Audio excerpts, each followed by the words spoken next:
Welcome to the channel. What's up, everybody? Thank you guys for tuning in.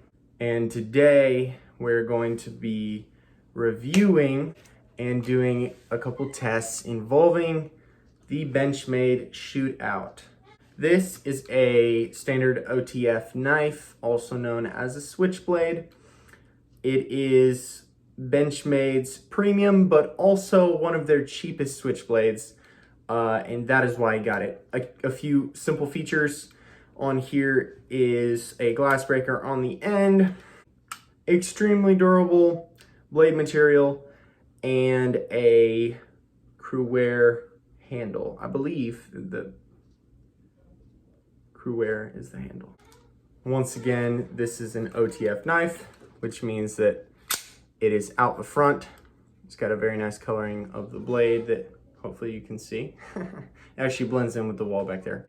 And it's ultimately a fantastic knife in general. For more information on that and details on where you can purchase it, you can go to benchmade.com or other knife stores and websites in your area.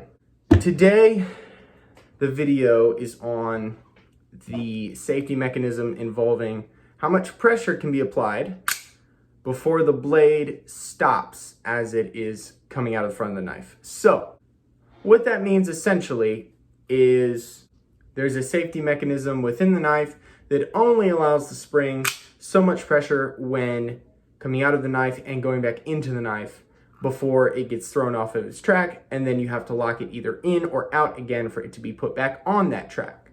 Let me demonstrate. It's out. If I hold this open and try to close it, now the knife is thrown off of its track. A lot of people, when they first get switchblades, think that they've broken it. You haven't. So in order to lock it back out, all it takes is that. And now it's back on the track.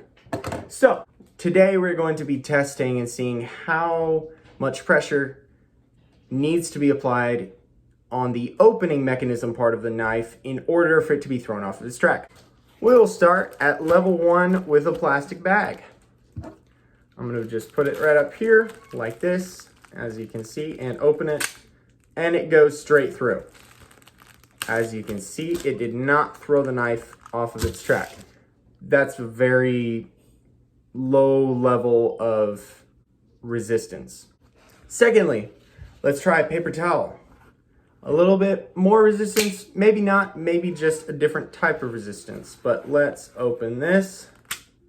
Okay, so the paper towel actually had more resistance than the bag, but it still went through. It did throw the knife off. Level 3, a piece of paper. This is a very thin piece of paper, so let's test and see if this goes through. It went through, but again, it got thrown off of its track. However, it still did go through. Level 4. Another piece of paper, but this is a bit heavier than the previous one. It went through, but barely. But it still went through. And it got thrown off its track again. Level 5. This is a much thicker piece of paper. In case you can't tell, but it's much thicker. Let's try this. Okay, so it went through, but only by a little bit. It still did go through. Next level, we have a Polaroid picture, and this is just a scrap one, so let's test and see if the Shootout will go through a Polaroid picture. Oh boy.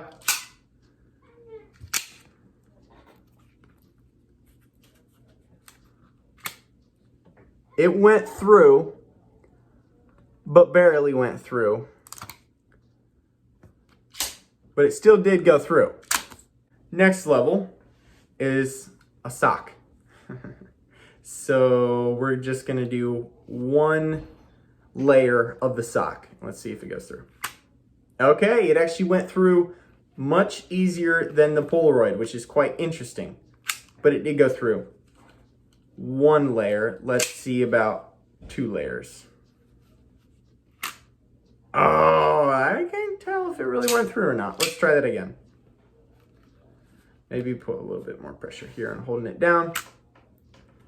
Okay, so technically the very tip of the blade came through, but I don't know if I would classify that as it actually going through the sock. One of our last steps, a glove. This is just a standard Walmart glove. So let's see if it goes through. Let's just do one of the fingers to start with. Oh, wow. It technically went through the glove. Barely went through it, but technically went through it. Very interesting. And one of our last tests is this piece of leather from my cowboy boot that I cut off. Let's see if this knife will go through this leather.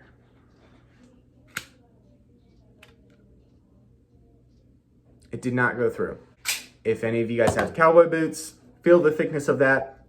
That much leather will stop a switchblade knife from opening into you. However, if it is already locked open, the locking mechanism in it makes it so that it can very easily cut through leather.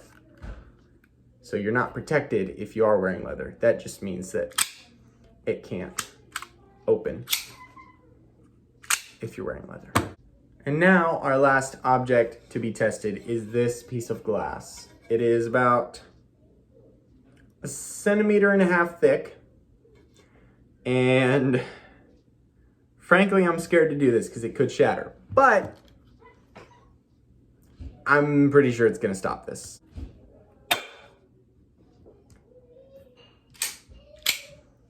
Let's get that again. Oh, no way.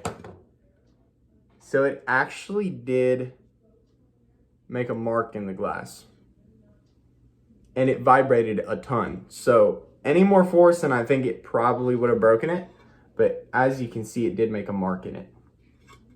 And the blade is completely fine. It's not at all subtracted from. It's not damaged in any way. And the spring is completely fine. So thank you guys. I hope you enjoyed this video. If you liked, like it and subscribe. If you didn't, that's all right. But thank you guys for watching. I will see you all next time. Pine Fox out.